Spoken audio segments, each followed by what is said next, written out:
কি অবস্থা তোমার? হঠাৎ এমন কথা? কি হয়েছে তোমার? আরে তেমন কিছু না, বাসা দিয়ে নাকি ছেলে দেখছে। তো কি হয়েছে? ছেলের নাকি সরকারি চাকরি আছে। থাকতে পারে, জানি না। ও আচ্ছা, তুমি এত কিছু কিভাবে জানলে? তোমার কাজিন বলছে।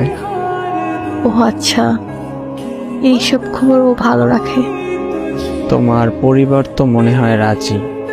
কি করবে এখন? আমাদের সম্পর্ক কি এখানেই সমাপ্তি?